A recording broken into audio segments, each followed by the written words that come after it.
When I think of Horace, there's a few things that I think of. The first is just a tremendous amount of integrity in the way he lives his life according to his core values. And then leadership, and oftentimes there are sort of ideas people, and there are people who can take those ideas and put them into practice and make them happen and drive them forward. Horace does both. He's very, very creative. He's a people person. He's an administrator. He's an integrator. He does all of those things. He walks the talk as well as any white man that I've ever met. It's a hard act to follow.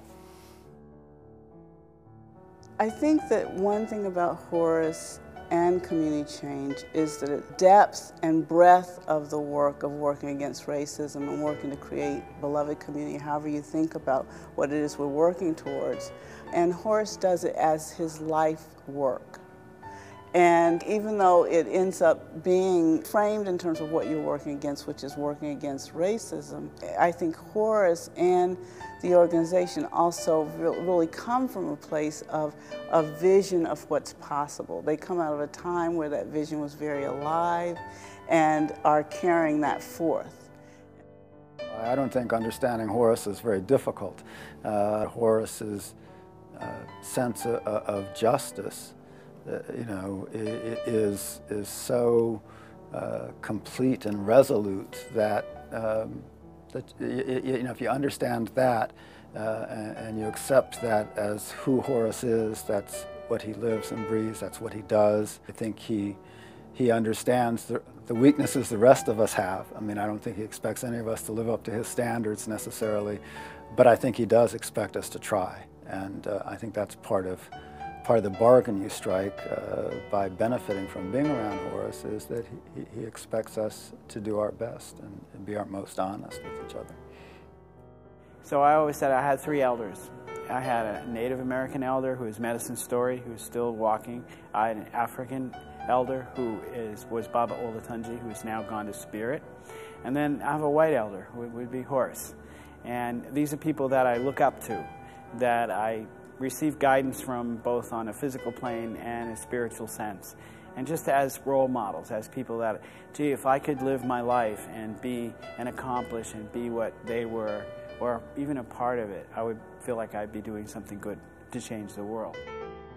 I don't know how he gets the energy to keep doing what he does, but I'm glad that he does it. You know, it's given me the inspiration to continue on in the work that I do with the Vulcans. But every time I look up, I see Horace and I say, well, if he can do it, so can I. I could keep on.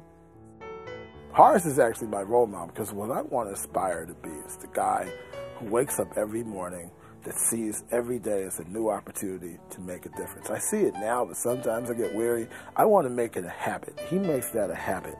He puts on that damn Ranger outfit and starts talking to people about Boston and all that stuff, right? I mean, I want to be that happy and continue to be that committed in this fight for decency and simple human justice for poor folks, because that's what he does. And over the past 3 to 5 years, Horace has really transformed from being my professor to being a mentor and a friend, and somebody that I've really grown to love and admire.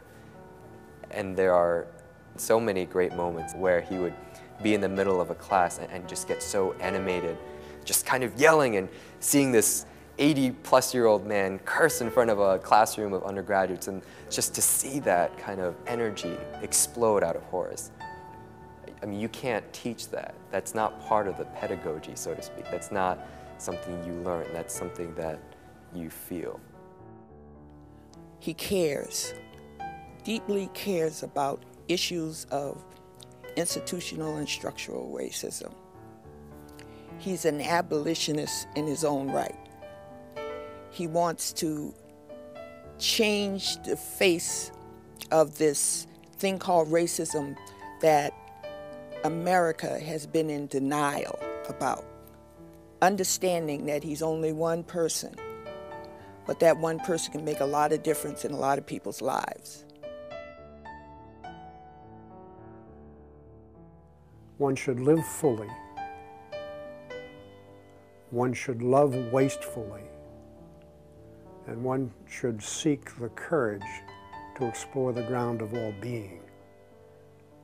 In those three thrusts, Horace does well. Horace is a person who is able to create dialogue. And he's a person who values all human beings, and it comes through, and it makes a difference. And I think that has been a hallmark of community change, and I think Paul Marcus has continued that. You know, tremendous openness and respect for all concerned. For me, community change and connecting with Horace, it gave me a place of support, it nurtured me, it gave me a place where I could grow in my learning to the point where I felt confident, where I could start doing some of this work. So I think that that's an important piece. You know, we've over time, one of the ways community change was described was as a watering hole for racial justice, and that's what that's that place. It's a place where people can come and be supported in this work. I met Horace, who has been a great inspiration to me. When I first started working on staff at Community Change, I read some of his essays, and I burst into tears because I felt like finally I had a place where I, as a white person, could do work that would really have an impact by working with other people for positive social change. To be able to talk to white people that understand and are doing something about it, and trying to get other white people to do something about it. So in that's what it means to be here at Community Change, and to carry on Horace's legacy. As long as the discrimination, disparities, white privilege, it has to be spoken about. It has to continue. Nothing changes if you don't address it. If you try to hide it in a closet and pretend that it doesn't exist, it stays the same. But if you address it and you get people to look at it and understand it, then that's going to make a big difference, and that'll make the change. So community change has to continue. They have to. I'm not sure that most cities have a community change. I think it's an unusual thing for a city to have a white anti-racist organization that is supported by and participated in by communities of color. All I can hope for the organization is that it continues this wonderful perseverance and that it has an opportunity to become even more effective. I really think that Paul and Janet Gillespie and Ernestine Washington as the staff are really a remarkable combination of skills and interests and contacts. Really, if you talk to the three of them and begin to understand some of their own backgrounds, and then you merge those three together, it's a remarkable combination. And so I have a great deal of confidence in what they're doing and what they can do if, along with a dedicated board, which also combines a whole lot of different interests and skills and backgrounds, I think it must be continued and must be continued vigorously.